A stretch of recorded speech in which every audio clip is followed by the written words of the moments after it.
प्रिय विद्यार्थी मित्रांनो, महाराष्ट्र मीडियाच्या या शैक्षणिक चॅनलवर तुमच्या सर्वांचं मनापासून स्वागत आहे।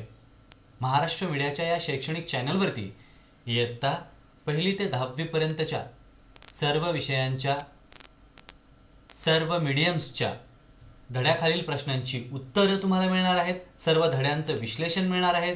मराठी, हिंदी, मग तो कुठलाही विषय असू द्या, गणित, इंग्लिश, सायन्स, मराठीतून असेल किंवा सायन्स विज्ञान हा इंग्रजीतून असेल, सगळ्या भाषांसाठी सगळ्या मीडियमसाठी तुम्हाला याच ठिकाणी सर्व प्रश्नांची उत्तरे आणि धड्यांचं स्पष्टीकरण सुद्धा मिळणार आहे। त्यामुळे आतापर्यंत या चॅनलला तुम्ही सबस्क्राइब केलं नसेल तर पटकन सबस्क्राइब बटन क्लिक करा आणि शेजारच्या बेल आयकॉनला प्रेस करा।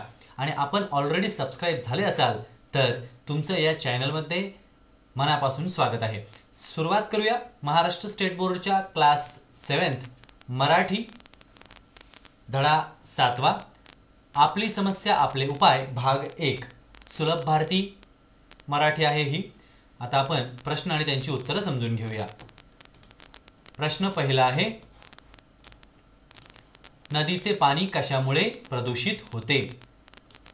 उत्तर आहे, शहराच्या सांडपाण्यामुळे, रासायनिक खतांचा वापर केलेल्या शेत जमिनीतून झिरपणाऱ्या पाण्यामुळे, कारखान्यातील दूषित पाण्यामुळे नदीचं पाणी प्रदूषित होत असतं।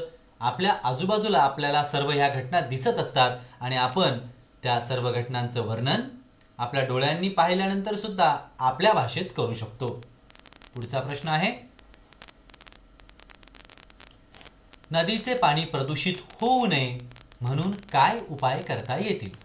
ज्याचं उत्तर आहे, नदीचे पाणी प्रदूषित होऊ नये म्हणून कारखान्यातील पाणी नदीत सोडू नये, तसेच शहरातील सांडपाणी नदीत सोडू नये, म्हणजे जेणेकरून आपली नदी ही स्वच्छ राहील। तिसरा प्रश्न आहे, जलपर्णी उगवल्याने पाण्यावर कोणता परिणाम होतो?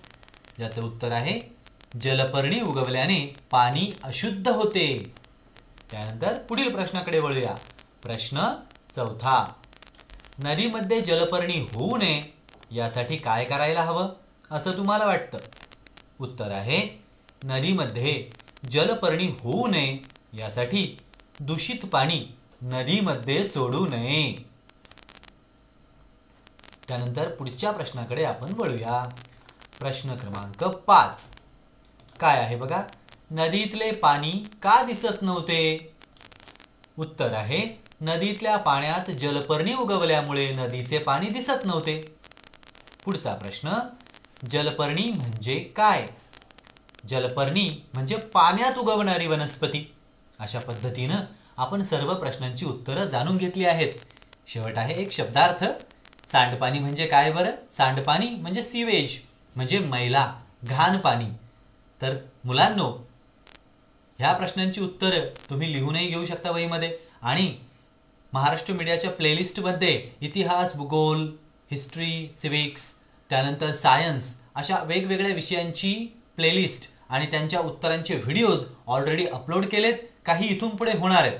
त्यामुळे तुम्ही प्लेलिस्ट चेक करा आणि हवा तो प्रश्नोत्तरांचा धडा निवडून तुम्ही तो ऐकायला सुरुवात करा।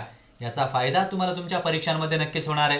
तर महाराष्ट्र मीडियासोबत असेच जोडलेले रहा आणि आपण भेटूया परत पुढच्या नवनवीन व्हिडिओजमध्ये। तोपर्यंत गुड बाय।